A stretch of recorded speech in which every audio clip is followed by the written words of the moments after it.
Hello guys, welcome back to my channel. இன்றைக்கி நம்ம வீடியோவில் லைஃப் ஆஃப் பை அப்படின்ற ஒரு ஸ்டோரியோட தமிழ் எக்ஸ்ப்ளனேஷன் தான் பார்க்க போகிறோம். இந்த ஸ்டோரி எதில் வரோன்னா 12th ஸ்டாண்டர்டில் வரக்கூடிய சப்ளிமெண்ட்ரியில் செகண்ட் யூனிட் சப்ளிமெண்ட்ரியில் வரக்கூடிய ஒரு ஸ்டோரி தான். இது வந்து ஒரு கெனேடியன் ஃபிலோசபிக்கல் நாவல். இது எப்போ பப்ளிஷ் பண்ணியிருக்காங்கன்னா 2001 தான் பப்ளிஷ் பண்ணியிருக்காங்க. இதோட ப்ரொட்டகானிஸ்ட் வந்து பெசன் மோலிட்டர் பை பட்டேல் தான். இந்த ஸ்டோரியோட கதை என்னென்னா, பை வந்து அவரோட ஃபேமிலியோட ஒரு போட்டில் ட்ராவல் பண்ணி போயிட்டுருக்கும்போது என்ன ஆகிடும்னா, ஆஃப் வேலையே என்ன ஆகிடும்னா, இந்த போட் வந்து கவுந்ததில் எல்லாருமே வந்து இறந்து போயிடுவாங்க. இவங்க ஃபேமிலி மெம்பர்ஸ் யாரும் இருக்க மாட்டாங்க. பை மட்டும் தப்பிச்சிடுவார். இதிலேருந்து தப்பிச்சு ஒரு 227 டேஸ் வந்து ரிச்சர்ட் பார்க்கர் அப்படின்ற டைகரோடு இவர் வந்து போட்லேயே ட்ராவல் பண்ணியிருப்பார். 227 டேஸ். அதை பற்றி தான் வந்து இந்த ஸ்டோரியில் சொல்லியிருப்பாங்க. ஃபஸ்ட்டு எப்படி பிகின் ஆகுதுன்னா, பார்ட் 1 3 பார்ட்டாக வந்து இதை வந்து இது பண்ணியிருப்பாங்க. ஃபர்ஸ்ட் பார்ட் வந்து இவர் நோட்டாக எழுதியிருக்காரு 3 பார்ட்டில். ஃபர்ஸ்ட் பார்ட்டு 1960 மென்ஷன் பண்ணி சொல்லியிருக்காங்க. பை எப்படி சொல்லியிருப்பார்னா, அவர் தான் வந்து இதில் protagonist and also the narrator. இவர் வந்து ஸ்கூலிங்கில் வந்து இவரோட நேம் வந்து பெசன் அப்படின்னு இருக்கிறதுனால எல்லாருமே வந்து இவரோட ஃப்ரெண்ட்ஸ் எல்லாருமே வந்து இவர் கமெண்ட் பண்ணுறாங்க. அப்படின்றதுனால இவரோட நேமை இவர் என்ன பண்ணாருன்னா பை அப்படின்னு சொல்லி சேஞ்ச் பண்ணிக்கிட்டாரு. நெக்ஸ்ட் என்னென்னா, இவரோட ஃபாதர் வந்து ஒரு ஜூவில் மேனேஜராக இருக்கார். ஃபர்ஸ்ட் ஆஃப் ஆல் இவரும் வந்து இந்தியன் பாண்டிச்சேரி பாய் தான். ஓகே, அங்கேருந்து இவங்க என்ன பண்ணுறாங்க, வேறு ஒரு பிளேஸ்க்கு வந்து ட்ராவல் ஆகி போகிறாங்க. என்னென்னா, அந்த ஜூவில் வந்து இவர் 2 விசிட்டர்ஸை வந்து மீட் பண்ணுறாங்க. எப்படின்னா, ஒருத்தர் வந்து முஸ்லீமாகவும் ஒருத்தர் பியோர் ஏத்திஸ்டாகவும் இருக்காங்க. சேம் நேம், 2 பேருக்குமே ஒரே நேம் தான் இருக்குது இதில். நெக்ஸ்ட் என்ன ஆகுதுன்னா, ஜூவில் ஒரு பெங்கால் டைகரும் இருக்குது. அது வந்து 450 பவுண்ட்ஸ் அவ்வளோ இருக்குமா, அவ்வளோ வெயிட் இருக்குமா. நெக்ஸ்ட் அதோட நேம் வந்து ரிச்சர்ட் பார்க்கர் அப்படின்னு சொல்கிறாங்க. அது வந்து ஒரு கிளரிக்கல் மிஸ்டேக். என்னென்னா, அந்த டைகரை ரெஸ்கியூ பண்ணி பார்த்துக்கிட்டு இருந்தாங்க பார்த்தீங்களா, அவங்க நேம் தான் வந்து ரிச்சர்ட் பார்க்கர்.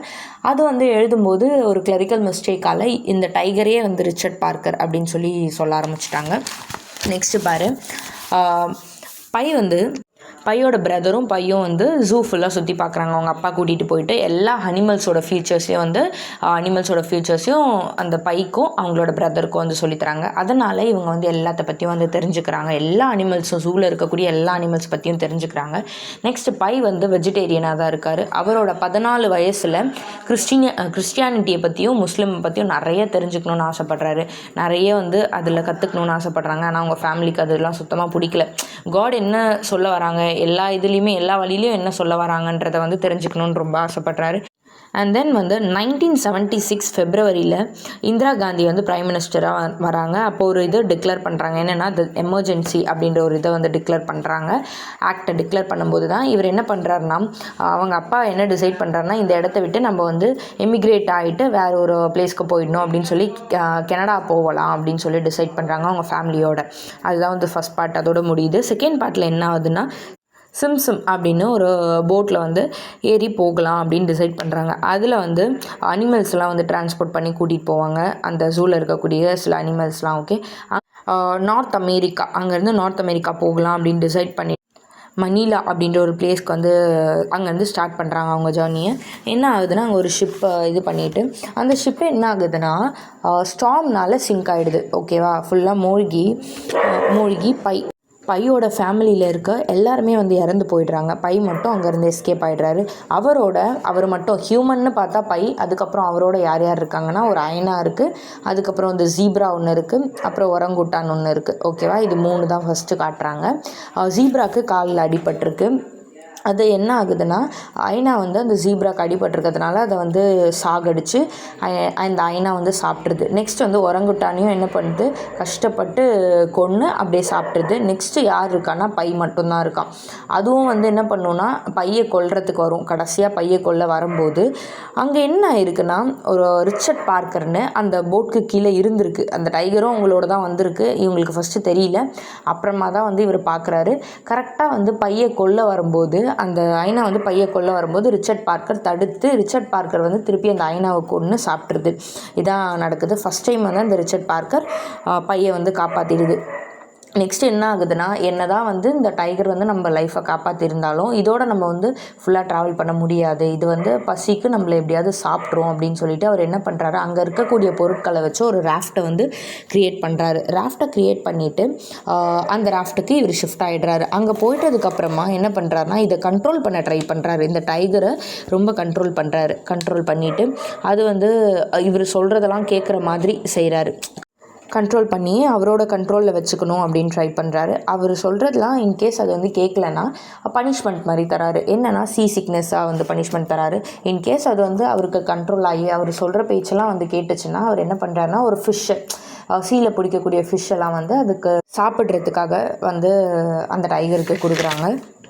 அண்டு போக போக என்ன பண்ணுறாருனா, இவர் அதை வந்து கண்ட்ரோல் பண்ணி ஒரு நல்ல ஒரு கம்பேனியன்ஷிப்பாக வந்து அவரோடைய வந்து வச்சுக்கிறாரு. அவர் என்ன நினைக்கிறாருனா, ரிச்சர்ட் பார்க்கர் இல்லைன்னா நம்ம இவ்வளோ தூரம் வந்திருக்க முடியாது அப்படின்ற விஷயத்த வந்து அவர் வந்து அக்செப்ட் பண்ணுறாரு. அக்செப்ட் பண்ணிவிட்டு என்ன சொல்கிறாருனா, நிறைய ஈவெண்ட் நடக்குது, கடலில் வந்து நிறைய சம்பவங்கள் நடக்குது. அப்புறம் எக்ஸ்ப்ளோஷர் அதிகமாகிட்டு அவரால் வந்து ஃபிஷ்ஷெல்லாம் பிடிக்க முடியல, அவர் கண்ணு தெரியாமல் போயிடுது, அவரால் ஃபிஷ்ஷஸ்லாம் வந்து பிடிக்க முடியல. அப்போ தான் வந்து இன்னொரு போட் அவர்கிட்ட வர்றதை பார்க்குறாரு. பார்த்துட்டு என்ன நினைக்கிறாருனா, ஒரு மேன் இருக்கார் அதில், இவர் வந்து ஹெல்ப் கேட்கலாம் அப்படின்னு தான் நினைப்பார். ஆனால் அந்த மேன் என்ன பண்ணுவார்னா, இவரை வந்து கொல்றதுக்கு ட்ரை பண்ணுவார். பையை கொல்றதுக்கு ட்ரை பண்ணும்போது என்ன ஆகும்னா, அப்பயும் வந்து ரிச்சர்ட் பார்க்கர் வந்து பையோட லைஃப்பை வந்து செகண்ட் டைமாக அகெயின் காப்பாற்றிடும். நிறைய விஷயத்துலேருந்து செகண்ட் டைமுன்றதோட நிறைய விஷயத்துலேருந்து பையை வந்து காப்பாற்றிருக்கும். அப்புறம் கொஞ்ச நாளுக்கு அப்புறம் என்ன ஆகிடும்னா, அவரோட பார்வையும் வந்து திருப்பி கிடச்சிரும். அவருக்கு பார்வை சரியாக தெரிய ஆரம்பிச்சிடும். அப்போ தான் வந்து கொஞ்சம் தூரத்தில் ஒரு பியூட்டிஃபுல்லான ஹைலாண்டை பார்ப்பாங்க. அது வந்து ஆல்கேயால் ஃபுல்லாக கவர் ஆகியிருக்கும். அந்த ஐலாண்ட் பார்க்க நல்லாயிருக்கும். அதோட இன்னொரு விஷயம் என்னென்னா, அவங்களுக்கு தேவையான விஷயம் எல்லாமே அந்த ஐலாண்டில் இருக்கும். அவங்க சாப்பிட்றதுக்கு அந்த டைகரும் பையும் வந்து ரொம்ப சந்தோஷப்படுவாங்க அந்த ஐலாண்டை பார்த்துட்டு. நிறைய விஷயங்கள் இருக்கும், ஓகேவா, அந்த இடத்துல. அப்புறம் தான் வந்து மெர்கேட்ஸ்லாம் வந்து நிறைய இருக்கும். அதெல்லாம் பார்த்துட்டு இவங்க உள்ளே போயிடுவாங்க. அப்புறம் தான் ஒரு விஷயத்தை பையன் ஐடென்டிஃபை பண்ணுவார். என்னென்னா, அது வந்து பிளான்ட்ஸ், அங்கே இருக்கக்கூடிய பிளான்ட்ஸ் எல்லாமே மாமிசம் சாப்பிடக்கூடிய பிளான்ட்ஸாக இருக்கும், ஓகேவா.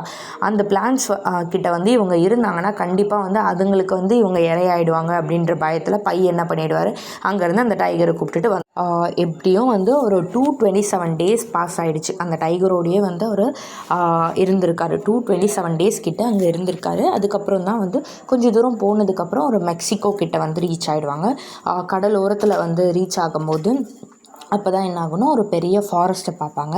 ஃபாரஸ்ட்டை பார்த்த உடனே என்ன ஆகிடும், ரிச்சர்ட் பார்க்கர் இவர்கிட்டேருந்து இறங்கி, அந்த போட்லேருந்து இறங்கி அந்த ஃபாரஸ்ட்டை நோக்கி உள்ளே போயிடும். அவ்வளோதான். இவரை வந்து ஜஸ்ட்டு 227 டேஸ் ஒன்றா இருந்தாங்க. ஆனால் இவரை சுத்தமாக திரும்பி கூட பார்க்காது, ஒரு பார்வை கூட பார்க்காம, எதுவுமே சொல்லாமல் இது பண்ணாமல் போயிடுறது. இவருக்கு வந்து இவரால் அக்செப்டே பண்ணிக்க முடியல.